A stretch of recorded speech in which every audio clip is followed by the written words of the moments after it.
In this session, we're going to look at how we define ourselves, individualism and collectivism. Harry Triandis, a social psychologist at University of Illinois, says this is the biggest divide that we see across cultures.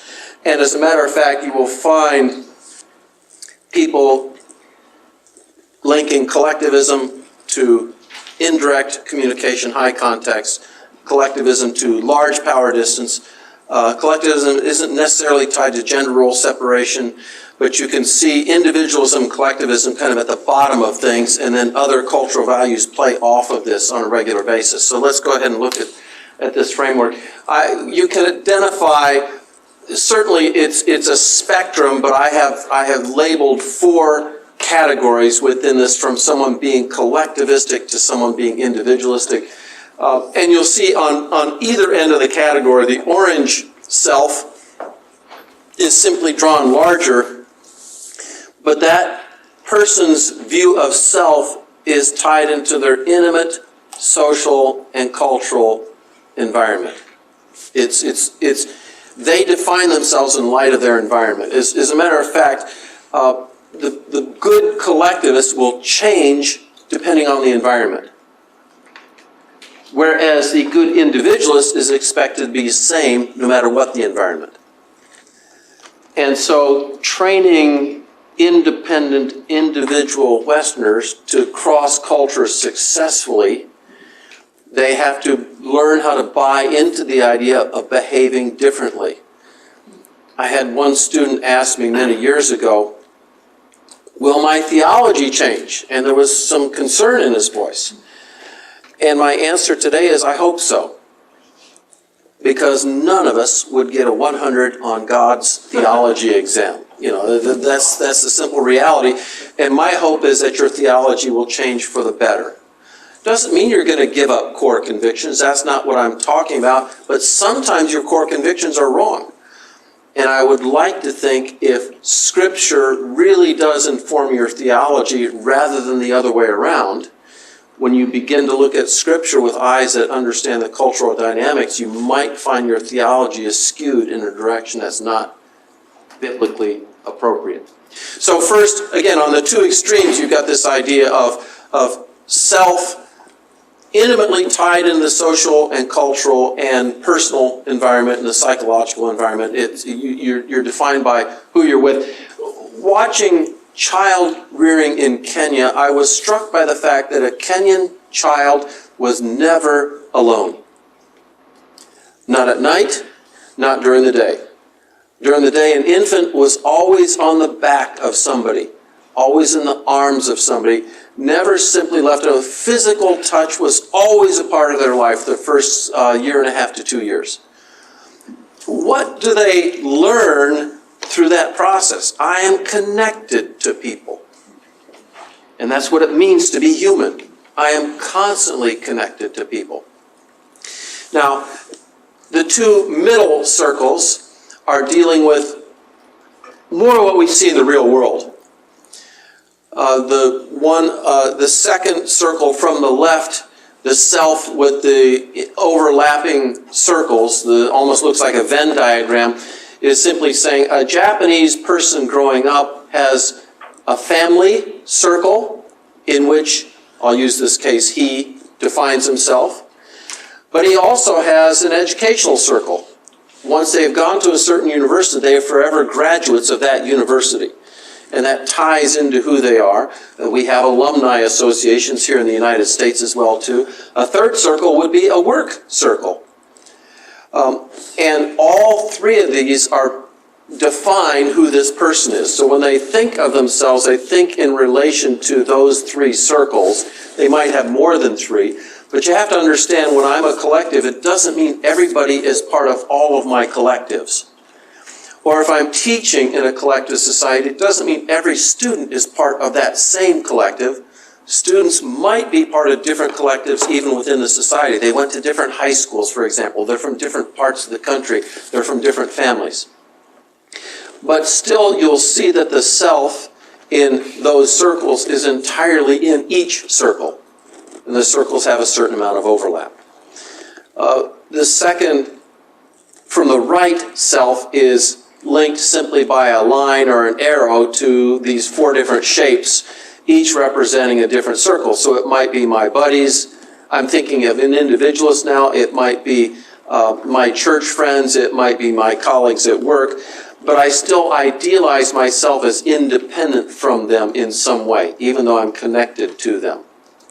So I just want you to see these 2 frames of reference for what it means to be who I am. And as I mentioned at another time, it's not I think, therefore I am. That's the independent self versus I relate, therefore I am. And really, if I'm going to say it right, I would say we relate, therefore we are. It's not that independent individual I that's in view there. So when you're looking at collectivistic versus individualistic orientations, what do we see coming with those?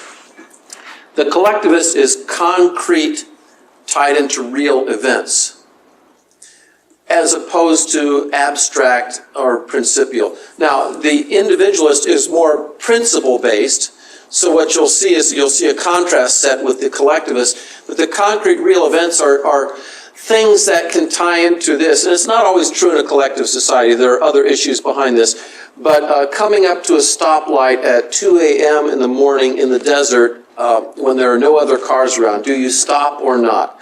Now, some people orient that towards honor versus guilt, or honor versus justice. I also look at collective and individual. But I would say another important thing is a real event. Who would you hire? Would you hire Brian, who is related to you, or John, who is better qualified, but you have no relational connections with? If you're an individualist, you idealize hiring John. He's better qualified. If you're a collectivist, you idealize, you value hiring Brian because you know him. He's a known quantity, he's part of your family. You can tie into that, you can link to him, you connect to him. And so again, you can ask many Chinese, is cheating okay in school? The answer inevitably is no. But yet Americans who teach in China constantly complain about the cheating that takes place on exams and so on. So let me put it in a little bit of a context for you. In most Chinese universities, even today, people will be assigned a roommate by their major. And so often you will have six men living in the same room, or 6 women living in the same room. They not only have the same major, they have the same classes with the same schedule for 4 years. You don't re-up for a different roommate at the end of the first year or the first semester. You're with those 6 the whole time. You can see the idealization there. You're even forming, without being told to, you're forming a new collective. So if your room does well in the university, it brings honor to you and your roommates. So now I'll use myself and Brian as an example here. If Brian is a very strong student in a subject and I'm a very weak student in a subject, while if I asked Brian and me both, is cheating right, we would both say no. And yet coming into exam where Brian knows I'm very weak and he's very strong and I sit next to him, Brian will inevitably allow me to look on his paper, because he has an obligation to me as his roommate that supersedes the principle of no cheating, because the principle of the collectivism outweighs the principle of cheating, and it's right in that concrete event where the decision is made rather than talking about it theoretically. And so when you're talking discipleship and you're talking ethics or morals in collective settings, if you don't have concrete examples that you're asking people to wrestle with, you're not going to know what they really think. You're going to hear what they think, and that's well and good. They're not being deceptive. Please understand that. But what they're saying is, on a principle level, cheating is wrong.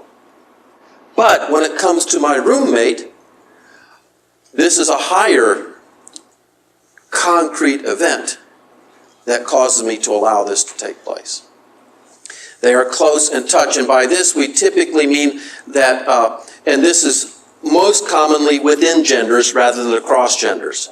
So you'll find men holding hands. The first time I held hands with an African teacher, I just kept saying to myself, he doesn't mean anything, he doesn't mean anything, he doesn't mean anything. He did mean something. Friendship. That's what he meant. And not only was he holding my hand, but he intertwined fingers with me and began swinging his arm with me as we were walking down the path from the school to my apartment. And I was thinking, he doesn't mean anything, he doesn't mean anything, he doesn't mean anything.